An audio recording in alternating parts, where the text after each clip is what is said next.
Gente, boa tarde. Eu não ia gravar mais nada, não, até que eu até estou fazendo um roteiro, mas eu não ia gravar mais nada.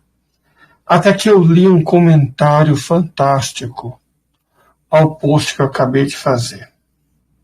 Vocês viram tanto que esse negócio de comentário ajuda a gente. Tanto que isso coloca a gente para refletir.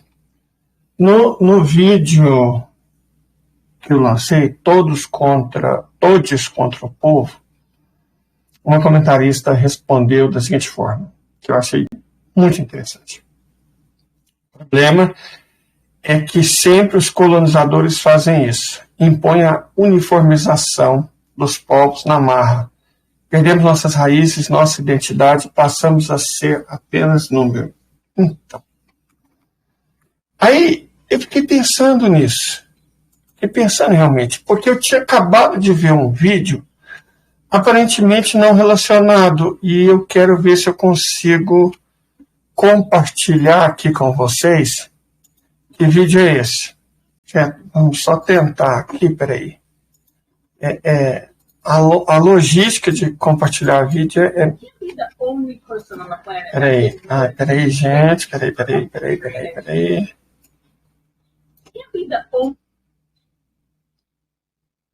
Só um momento. Esse negócio aí não tem... socorro. Não tem opção de parar. Então vou ter que ser rápido. Segura. Segura. Vamos compartilhar. Só um momento. Aqui, a gente. Prestem muita atenção nesse vídeo. Eu vou pôr ele desde o começo.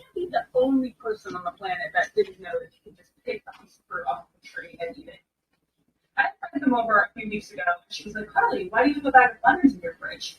And I said, oh, well, I use lemons in my cooking a lot, and sometimes I put them in my sparkling water. And she was like, no, but why do you have a bag of lemons from the store? You have a lemon tree outside. And I said, okay.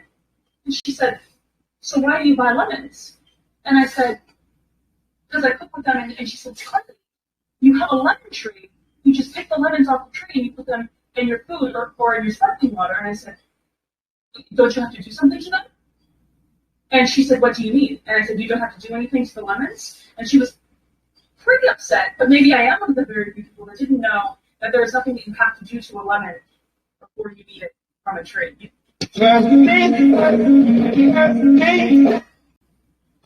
Gente, a cidadã Yankee não sabia que se você tem um pé de limão, você pode simplesmente... Você tem um limoeiro, né? Você pega um limão e faz o que você faz com limões. Eu falei, uau. Como é que os Estados Unidos chegaram nessa situação, né? Vocês já viram um vídeo de um americano cozinhando? E o show de horrores. Nossa. Eu estava pensando no meu sítiozinho. O camarada aqui dia 5 vai comprar a antena. E eu estava conversando com o meu irmão. Dia 15 é o aniversário ao mesmo tempo. Da minha sobrinha, da minha mãe e da minha irmã. Quer dizer, minha irmã e minha sobrinha, minha mãe e minha irmã fazem aniversário com um dia de diferença. Minha sobrinha com poucos dias. Minha finada avó fazia também entre esses 3 aniversários. Era numa questão de uma semana, as 4 faziam aniversário. Então, nós vamos esperar o aniversário da minha sobrinha e nós vamos nos mudar. Sei lá, pelo dia 15. Dia 16, dia 17, nós chegamos lá, então. E, cara... Porra. A pessoa tem um limoeiro em casa. Ele produz limões e a cidadã não sabe o que... Ele está tão acostumado com comida industrializada, com o fato de tudo vem em lata, em saquinho, né? Que não passou pela cabeça dela que você pode simplesmente pegar um limão, colher e... E eu estava pensando numa ideia muito doida aqui. Mas antes de falar sobre essa ideia doida, deixa eu comentar sobre o comentário da moça a respeito das raízes. Olha, esse negócio de raiz, isso é identitarismo. É claro que a gente tem que saber nossas raízes. Mas eu pergunto, camarada, você consegue reconhecer uma árvore pela raiz? Olha, com pequena margem de erro, eu consigo separar o que é uma mexerica. Na verdade, eu consigo separar o que é uma poncã, o que é uma cravo, o que é uma enredeira, pelo cheiro da folha. Eu sei pelo cheiro da folha quando é lima e quando é laranja, quando é sanguínea e quando é valência ou pera-riba, elas têm mais ou menos o mesmo cheiro. Pela folha eu sei se uma manga é borbom. As borbons têm um cheiro muito específico. Eu sei o tipo de goiaba que é. Não é que eu sei a diferença entre goiabeira e um caju, não. Eu sei a diferença entre alguns tipos de goiaba pela flor, pela folha. Eu sei a diferença de mangas pela folha. E pela flor, então, nossa senhora, dá pra fazer miséria. Então, mas se colocar as raízes, claro, se colocar a raiz de uma mangueira e de uma melancia, eu sei qual que é um e qual que é outro. Mas eu não sei reconhecer essa espécie de manga pela raiz. A raiz é superestimada. A raiz é para esse povo conservador. Tem raiz, tem nada. Não tem raiz não, você é só um burguês safado. Se orgulha do seu sobrenome, não da sua raiz. Todas as pessoas no mundo têm um ancestral que foi escravo, puta ou rei. E os três, normalmente, escravo, puta e rei. Então não vem com essa de raiz para se orgulhar. Não, não, não. A gente precisa de fruto. Precisa de flor. É isso que nos permite reconhecer o problema do identitarismo. E eu falo do identitarismo como falo dos crentes. É a mesma coisa, duas faces para a mesma moeda. O problema dos crentes e do identitarismo é o seguinte. Eles destroem o povo porque eles separam. O crente só existe o povo de Deus. E quem reclama de Deus, né? Por isso que o capitalismo americano fez tanta questão de criar os crentes. E o identitarista, bom, você tem lá separa primeiro cis de trans. Depois você pega o cis. Separa os homossexuais dos heterossexuais. Ok. Os heterossexuais você separa homem e mulher. As mulheres você separa em branco e preto. O preto, bom, aí você tem aqueles que parecem preto, mas às vezes não é preto, que não sei o quê. Então você vai separando, até que você atomiza tanto que você não tem um exército.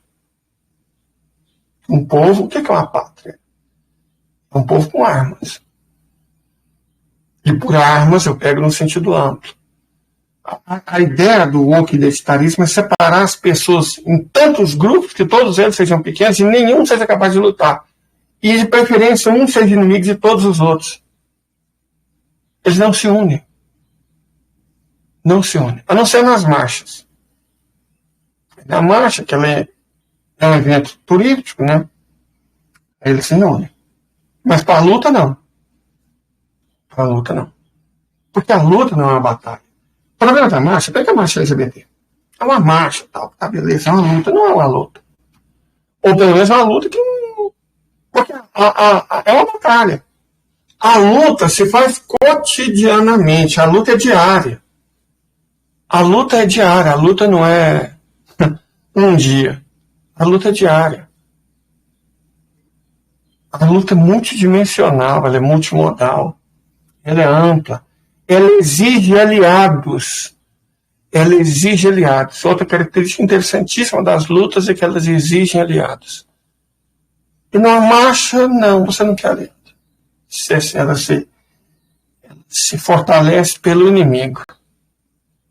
Você tem a marcha LGBT, uma semana antes você tem a marcha de Cristo. Você tem a marcha de Cristo, uma semana depois você tem a marcha do orgulho. Aí você se define pelo inimigo que você constrói, não pelas alianças que você ergue. As raízes, eu não sei se vocês sabem, as raízes se comunicam entre si. Vocês sabiam disso? Que as raízes se comunicam entre si através de fungos, basicamente. Então, veja, as raízes é o cérebro da planta. O neurônio da planta é a raiz. Não sei se vocês sabem, mas é. O neurônio da planta é a raiz. E as raízes se comunicam. Certo? Se comunicam. Os fungos fazem a comunicação entre eles. Fungo, nem da mesma espécie é. Nem da mesma espécie, no entanto, é o fungo que faz a troca. Por que o sistema agroflorestal estava, agora que a gente está quase indo, né? Eu estou organizando tudo para a gente ter o máximo de semente. Inclusive, gente, pixleidesilva.com. Nós precisamos de sementes. Sementes não são de graça. E se vocês quiserem mandar sementes, melhor ainda. Semente, muda, pode mandar. Eu realmente preciso disso. Mas deixa eu explicar aqui qual que é o lance. Um sistema agroflorestal, para ser bom, e eu não quero fazer, eu já expliquei muitas vezes que eu não vou fazer uma agrofloresta desse tipo que vende curso no Insta. Não. Vai fazer uma agrofloresta porque a gente precisa sobreviver. Então vai ser agrofloresta com animais. Porque a natureza tem animais. Esse negócio, não. Eles podem ver que esse povo é tudo é uma agrofloresta vegana, não tem animais. De vez em quando tenta alguma ali, floresta, mas isso é bobagem. Tem que ser sustentável economicamente, tem que fornecer comida para a gente, ingredientes, e tem que ser sustentável, então tem que ter animais. E aí, o que a gente vai fazer? Nós não vamos usar adubo. Sabe o que nós vamos usar? Inoculante. Inoculante. Sabe o que o inoculante faz? Ele joga bactérias e fungos no solo. E essas bactérias e fungos reagem com o solo e com as plantas. Você joga a bactéria e o fungo no solo, a bactéria e o fungo em torno da semente. Por analogia, é assim que a sociedade se constrói. Não é uma questão de você ter plantas da mesma espécie. Você sabe o que é uma planta da mesma espécie? Milhões delas. Isso é uma monocultura. Você parou para pensar nisso? Que o esquema identitarista, ele é uma monocultura? Ele é uma plantação de soja. Como ele pode fazer bem para a sociedade? Se nós estamos falando aqui de agrofloresta, que você tem plantas de todos os tipos. Todos os tipos. Você tem animais, você tem fungos, todos eles interagindo entre si. Não é assim que acontece? Todos eles interagem. E é assim que você tem um ecossistema equilibrado. Na sociedade não é diferente. Se você pensa numa sociedade só válida para branco, isso é horrível. Mas se você pensa numa só para preto, por que isso é bom? História, e ele vai buscar ancestrais no Egito. Os egípcios são asiáticos. E, o povo foi enganado desde sempre. Primeiro, por uma burguesia, né, que inventava histórias, que escondia histórias, na verdade. Na verdade, essa descoberta foi feita por uma mulher, mas ninguém nunca contou. Essa descoberta foi feita por um preto, ninguém nunca contou. Agora estão fazendo outra coisa. Estão, ao invés de esconder, estão inventando. Expliquei para vocês no outro vídeo que alguém lá no Instagram estava querendo convencer que a canjica é um prato africano. Mas que porra é essa? Não sei o que é africano. Gente, eu, com todo respeito à África subsaariana, mas as contribuições que ela deu para a humanidade não foram assim tão grandes, não. Certo? O Egito, só que o Egito é asiático. O Egito é uma civilização asiática. Correto? Aliás, deixa eu compartilhar um negocinho aqui com vocês. Vamos aproveitar isso, vamos juntar um punhado de assunto diferente, porque a conversa ela também tem que ser ampla, né? Uma conversa, acho que é uma das características de uma boa conversa, que ela tem que ser um ecossistema vário, né? Porque senão fica aquele tom monocórdio de aula, que honestamente eu acho chato. Para a gente conversar aqui, eu vou falar só do assunto, e nós vamos destrinchá-lo como se fosse um site de divulgação científica. Não, gente, não. Peraí, eu estou com dificuldade aqui. Eu digitei errado meu próprio nick aqui. Peraí, gente, deixa só um momento. Eu acho que é um fio que eu fiz bastante sempre sobre o Egito, nós vamos ver ele.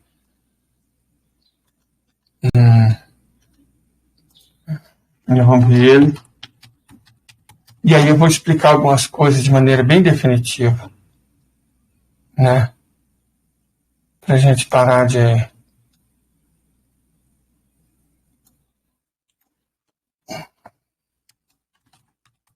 Aí, dá trabalho.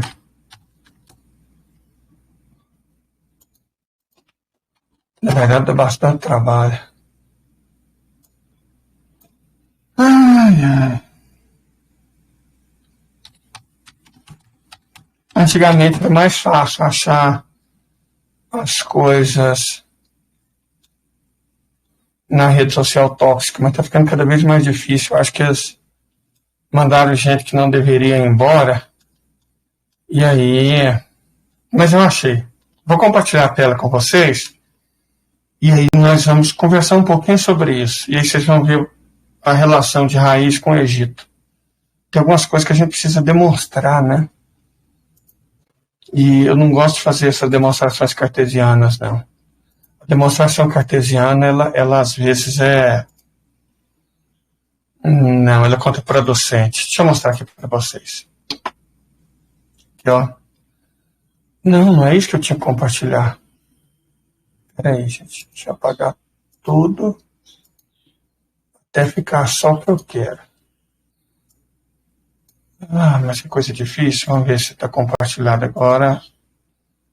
Agora está compartilhado o que eu quero. Pronto, gente, olha só. Esse fio eu fiz em 30 de maio de 2021. Ele tem mais de 3 anos. Egito, com cerca de 106,4 milhões de habitantes, hoje tem mais que isso, né? 1 milhão de quilômetros quadrados e PIB de 1,2 trilhão de dólares, hoje 1,6. O Egito é a maior economia africana, a segunda maior do mundo árabe, perde para a Arábia Saudita, terceira do Oriente Médio, perde também para a Turquia, e quarto do mundo islâmico, perde para a Indonésia, perde para a Turquia e perde para a Arábia Saudita. E é o terceiro país mais populoso da África, mais populoso que o Egito, são a Nigéria e a Etiópia. Então, é o Egito. Vocês estão vendo aqui as pirâmides cobertas por neve, porque as pessoas às vezes se esquecem que o Egito tem invernos frios. Vamos lá. O Egito foi uma das mais antigas civilizações. Esse povo desenvolveu a escrita hieroglífica 6.000 anos atrás, a partir da escrita cuneiforme suméria, que data de 8.000 anos. Ou seja, o Egito não desenvolveu a escrita de maneira autônoma. Quem fez isso foram os sumérios. Mudaram de religião e não falam mais a antiga língua, mas são o mesmo povo. A evidência genética confirma a prova arqueológica. Isso é muito importante. A evidência genética, aqui, ó, a prova do que eu falei, que o Egito copiou a escrita cuneiforme, está aqui, tá? E aí, se vocês paralisarem o vídeo, pelo título aqui, vocês colocam no Google e acham esse texto. Não tem dificuldade, não. A evidência genética confirma a prova arqueológica. Essencialmente, os antigos egípcios são afins a populações asiáticas, em particular do Levante, ou seja, eles são parentes dos palestinos, um pouco menos da Anatólia e menos ainda iraniana. Praticamente não há nenhum DNA africano em restos humanos mais antigos de pessoas do Egito. Aqui os Yorubá, tá vendo? Os Yorubá são vermelhos. Procura o vermelho aqui. Tem vermelho aqui, camarada? Você acha vermelho no Irã.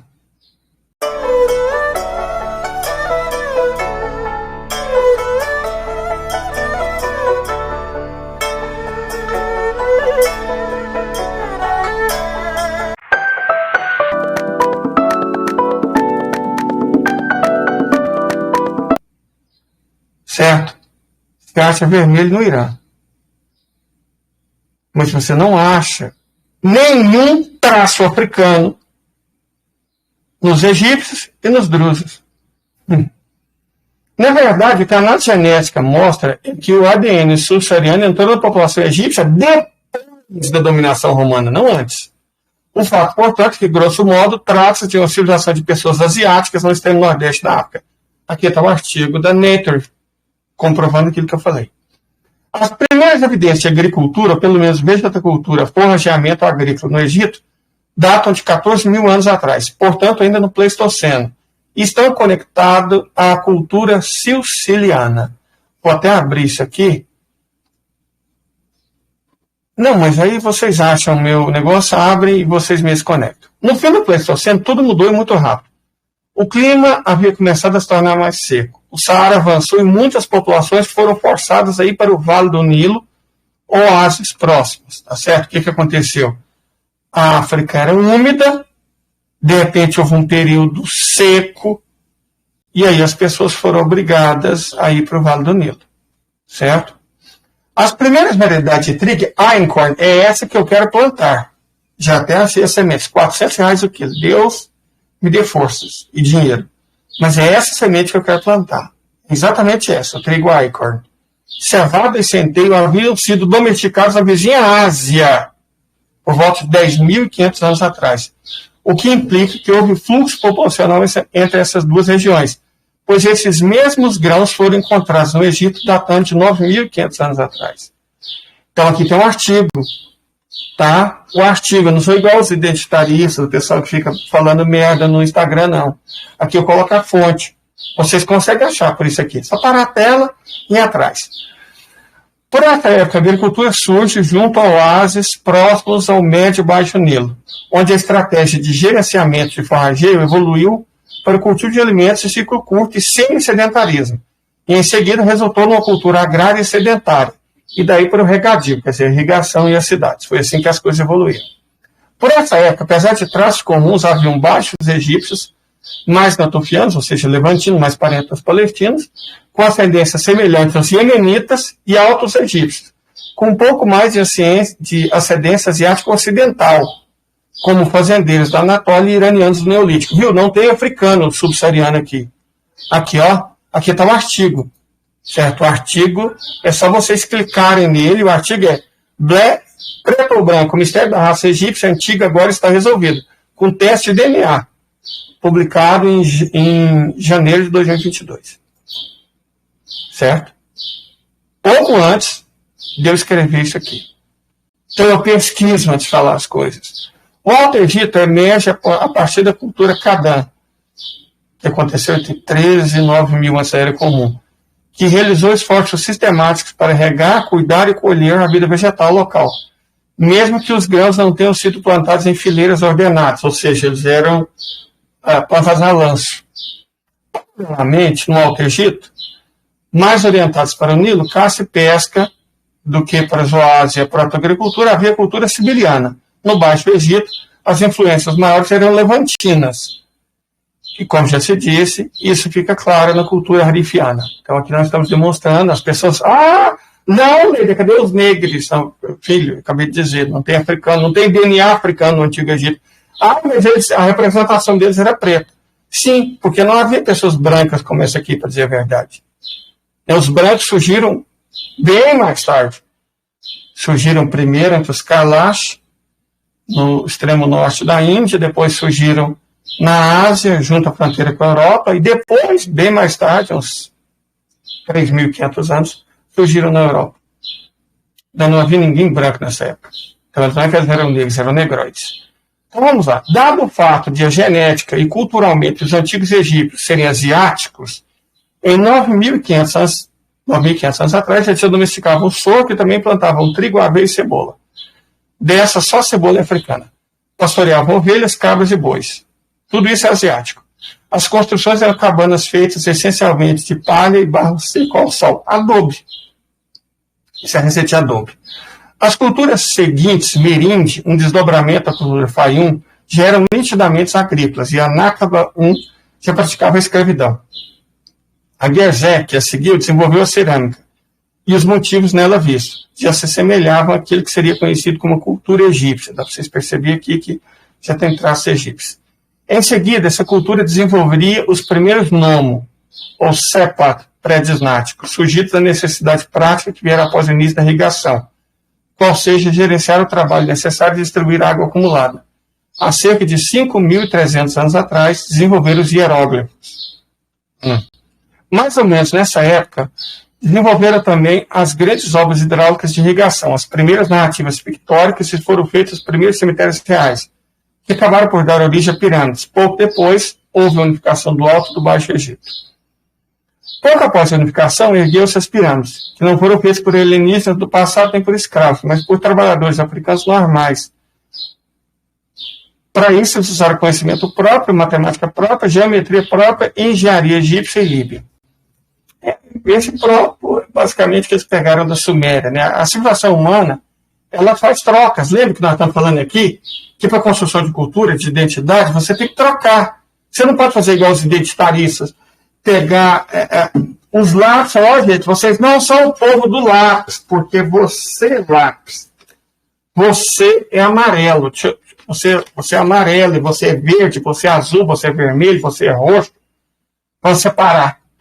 Para você ter uma ideia da antiguidade das pirâmides, quando elas foram construídas, ainda existiam mamutes vivos na Terra. E transcorreu mais tempo entre a construção delas e o nascimento de Cleópatra do que entre o nascimento de Cleópatra e a chegada do homem na Lua. Nos últimos 2.000 anos, os egípcios foram dominados por macedônios. A imagem abaixo é da rainha Cleópatra. Romanos se tornaram cristãos, né, depois por árabes, e aí se tornaram muçulmanos. Caíram em mãos dos mamelucos, turcos e ingleses, até recuperar a independência já no século XX. Então, essa é a única evidência que nós temos de quem viu a rainha Cleópatra, desenhada por romanos. Isso estava num mural em Pompeia. Foi feito na época que ela foi até Roma. Então, muito provavelmente, isso aqui é uma escultura feita também por quem viu ela, e se você soma as duas, a imagem por inteligência artificial do que ela teria sido, é essa. Ah, mas a Cleópatra Negra, ela era Macedônia. Eu até fiz um filtro para os macedônios, mostrando que até hoje eles são basicamente assim. Hoje, o Egito é um país intercontinental. Uma parte do seu território encontra-se no continente africano, mas 60 mil quilômetros encontra-se em terreno asiático, na Península de Sinai. É o que eu falo sempre. O Egito conecta o Indo-Pacífico com o Atlântico, a Eurásia com a África. É o país de melhor localização do mundo. Certo? O país é banhado pelo Mediterrâneo ao norte, pelo Mar Vermelho ao leste. E pelo Saara ao sul. E a Núbia está ao Saara, ao oeste, e a Núbia está ao sul.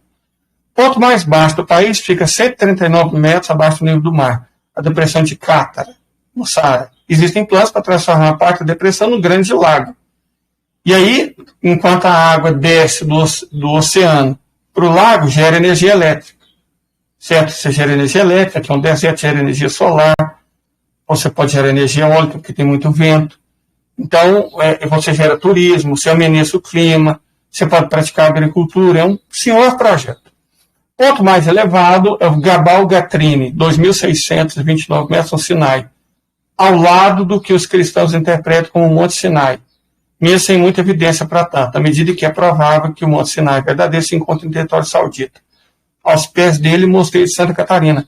Isso aqui é neve, ele sim, existem muitos países africanos onde neva, o Egito é só um deles.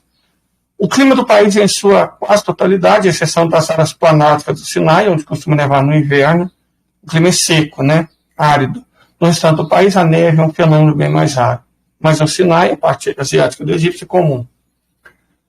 Mas a maior, eventualmente, única fonte de água corrente permanente do país é mesmo o Rio Nilo, que desce dos contrafortes do Planalto Rubensório e da Etiópia até desaguar no Mar Mediterrâneo. Enfim, aqui eu estou explicando esses bagulhos do Egito. Não vou me dedicar muito a isso, não. Mas o que eu quero dizer para vocês, leiam o filme, tá fácil vocês acharem. É só colocar estado anarquista, né, e coloca para buscar. É tranquilo, vale a pena, é um bom fio. É um bom fio. Não é porque foi eu que fiz, não, mas eu sou cuidadoso dessas coisas. O que eu quero dizer é que essas narrativas do Egito Negre, que África com K, por causa de Kemet, o Egito, cara, isso é totalmente falso, isso é mentiroso. E não existe mentirinha do bem. É tão feio, repulsivo e repugnante esconder o papel das mulheres e da gente preta na história humana, quanto inventar para essas pessoas papéis que elas não tiveram, só para lacrar em cima. Essa que é a questão. O meu grilo com o identitarismo, vou repetir aqui, ó. O povo, vamos dizer que o povo é o conjunto dos lápis. O que o identitarismo faz? Assim, ó, mas você tem os lápis que são, sei lá, um padrão mais rosa, você tem os lápis que são um padrão mais verde, né? Vou colocar aqui esses lápis aqui. Seria um padrão mais verde aqui, ó. Os padrão de cores frias, né? Vamos separar as cores frias. Aqui estão as cores frias, ó. Essas cores frias, vamos separar ela das cores quentes. E aí, bom, não é bem assim, porque você tem esses aqui que são verdes. Mas o verde, vamos separar entre verde claro e verde escuro. E é cada lápis por si e o apontador contra todos. E é isso que os identitaristas fazem. Certo? E o que os crentes, os evangélicos, também foram criados pelos americanos, falam? Gente, tudo isso é pecado. Deus é transparente. Vamos tirar a cor de todos vocês. E aí, para que serve o lápis? Certo? Né? Que difícil, né? Mas vamos voltar a outra questão. A questão culinária. Acho que as pessoas agora já acabaram de almoçar, né? A questão culinária é o seguinte: quando Lembra do videozinho lá do começo? A americana beijo, porque ela descobriu que podia chupar os limões que o limoeiro dela produziu. E eu estava pensando nisso, no tipo de comida que a gente se propõe a fazer. Eu não sei se é possível, eu não sei se há público, mas eu acho que pelo menos uma vez por mês, num domingo, eu vou conversar com o Kid, meu irmão. Vou fazer o seguinte, ó gente, domingo, o almoço vai ser servido só para quem for na nossa fazendinha, no nosso sítio, ajudar a colher. Então vamos, vocês querem comer? Vocês querem saber de onde vem a comida? Então vai lá na horta. Ó. Que alface você quer? Colhe.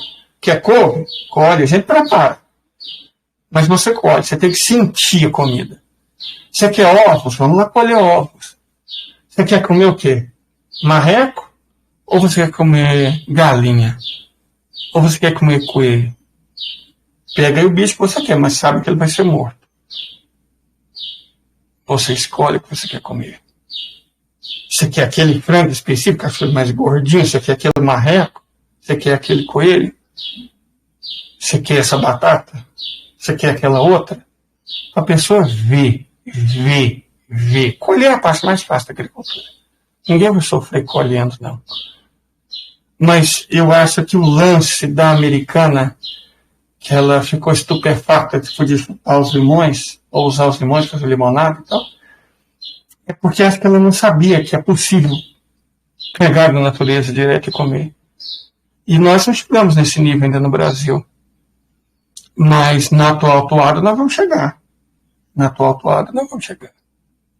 Sabe, essa comida rica em sal, açúcar, óleo, gordura hidrogenada, esquisita que vem em caixa lá.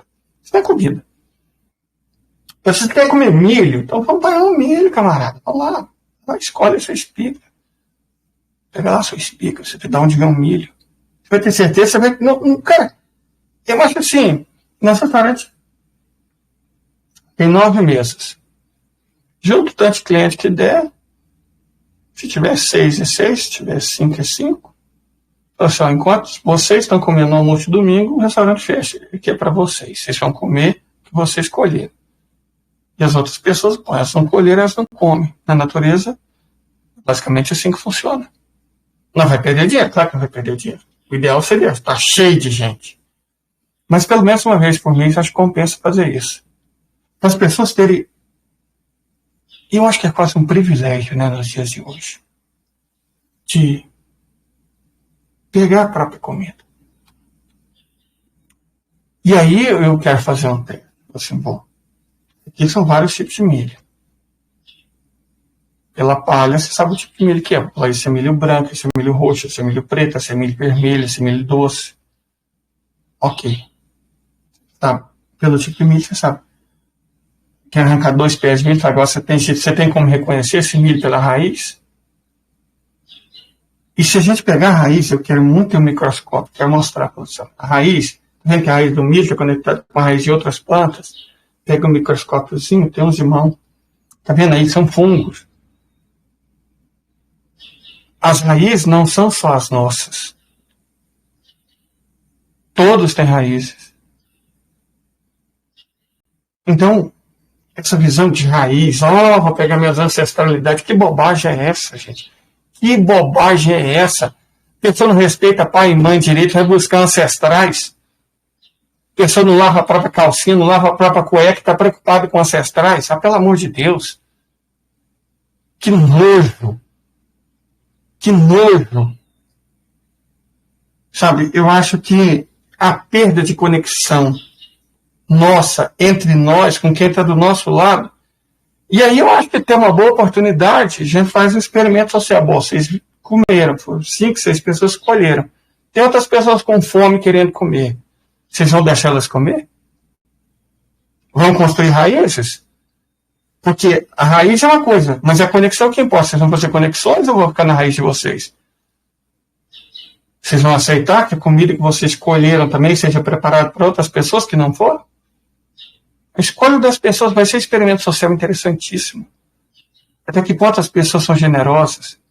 Até que ponto as pessoas entendem que mais do que as próprias raízes, é importante a conexão que você faz entre todas elas, entre toda a vida, entre todas as pessoas. E que você nem precisa conhecer uma pessoa para ser boa com ela. Ela não precisa ter a mesma cor da sua pele. Ela não precisa ter o seu gênero. Ela não precisa ter a sua identidade sexual para ser seu irmão ou sua irmã, seu camarada. Eu penso que a comida tem essa função pedagógica e eu quero muito, pelo menos uma vez por mês, fazer isso. As pessoas vão colher o próprio alimento e depois as pessoas vão decidir se os outros também, que estão com fome também podem comer. Porque mais do que construir raízes, nós precisamos de construir conexões. O povo é isso, o povo é a conexão que se estabelece. E a resistência é isso. A resistência não é dividir por cor. Vou pegar esse aqui, vai dividir por cor. Vou dividir por cor. Cada lápis é seu próprio universo, não. Vou colocar todos eles, assim, vocês pertencem a um povo. Independente se algum de vocês já foi usado ou se não foi usado, se algum de vocês tem cores claras ou cores escuras, se algum de vocês tem cores quentes ou cores frias, não interessa a cor, não interessa o tamanho, não interessa nem a marca. Essa é a marca mais barata. Que eu compro sempre as coisas baratas, né? R$ 5,99. Mas podia ser um Faber-Castell, que diferença faz? Tem umas marcas que eu sei caras, que diferença faz? O que importa é a cor. E se você junta várias coisas, você tem um desenho bonito, você tem uma pintura. Eu acho que é isso, é por isso que nós aqui somos contra os identitaristas e os wokeístas. Porque a luta deles é atomizante. A revolução será feita com a união de todos, não com a separação de cada um num grupo que basicamente só cabe ele. Não é assim que a gente vai mudar as coisas, e as coisas precisam mudar. Certo? É só isso. Eu só queria fazer essa reflexão breve. Muito obrigado. E até a próxima. Oi.